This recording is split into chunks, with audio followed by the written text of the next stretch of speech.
Hi, my name is Tamia, and I chose to look into what is the impact of anxiety and stress in adolescence. Why did I pick this question? Um, I've struggled with anxiety and stress throughout my entire life, so I decided to explore further and how anxiety and stress can affect children, not only in the United States but in other countries as well. I chose Japan, Mexico, and Egypt. I also believe it's essential to know how stress and anxiety can affect an individual. I know how much my anxiety affected me and it kept me from experiencing new things, such as any sports. I was too scared to play sports. Any clubs, too scared to join any clubs. Um, I missed senior sunrise. There were a lot of things that I missed due to my stress and anxiety. Stress and anxiety in the United States. Anxiety is one of the United States' most common mental health disorders. Several individuals in the United States suffer from anxiety, with an 8% of adolescents suffering from the disorder. This has only worsened because of the COVID-19 pandemic. As an individual reaches their teenage years, a variety of new experiences, challenges, and opportunities arise. There's an urge for independence. However, this is also a time of stress about starting school, looks, fitting in, academics, and more. Stress and anxiety in Japan. Japanese adolescents also suffer from stress and anxiety. The youth is under a heavy academic pressure, social norms, bullying, and they have a lack of independence. Many children are heavily encouraged to excel in academics, which often takes a toll on their mental health. Throughout history, Japan has had low rates of mental illness. However, this may be due to the cultural factors that disencourage individuals from seeking help. In the Japanese culture, there's a stigma around mental health. It's seen as a weakness.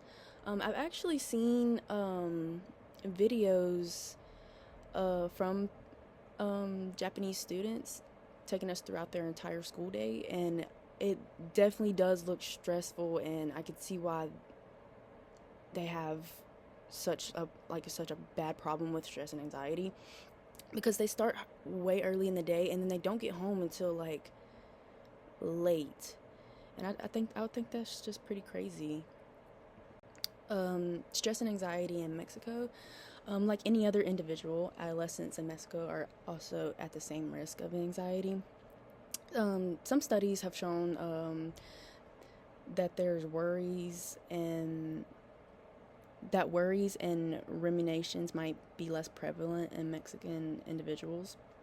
But this may be due to the fact that they pay more attention to physical effects on the body, such as like a difficulty in breathing, um, tremors.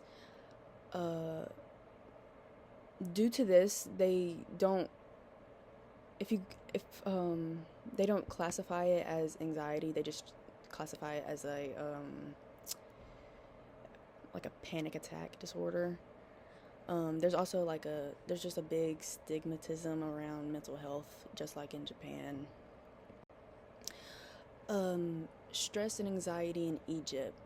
Adolescents in Egypt often face challenges that are indivisible. I apologize, invisible to the rest of the world. From pressure from academics to anxiety to bullying and more, mental health can change the trajectory of a child's life.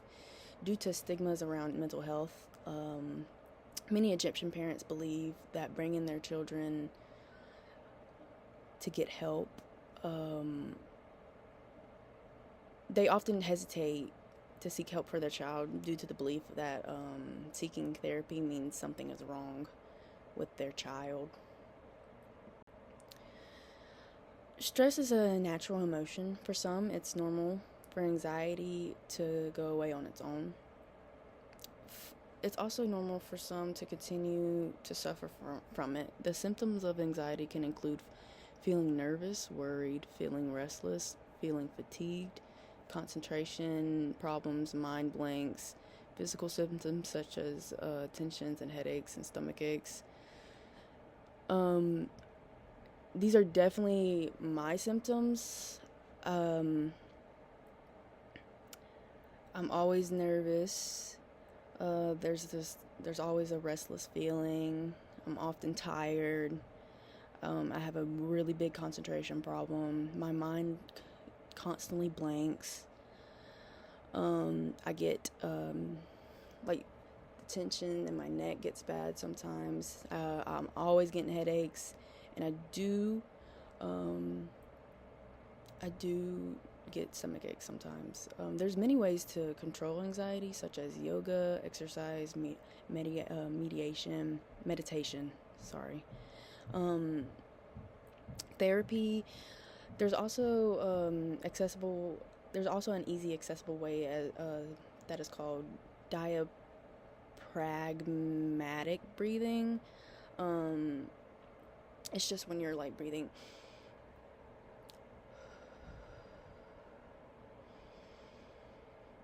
And that does actually help. That's interesting. Um, Personally, a way I combat my anxiety is music, and my medication is a big help. Um, as I said before, I've just always suffered from anxiety, and it kept me from. I look back on my days in high school, and I was like, you could have done so much more, but you were so scared about what people thought about you. Like when I was younger, I made my dad teach me how to dribble because I wanted to play basketball, but then I realized I would be getting yelled at by my coach and stuff, and a lot of people were yelling at me. I do not do well with that, so I didn't play basketball, didn't do any sports, didn't do any activities after school, and I regret it. I'm not gonna lie, and I'm even in college. I'm still hesitant on doing things. Um, but yeah, this was my presentation. Thank you for listening.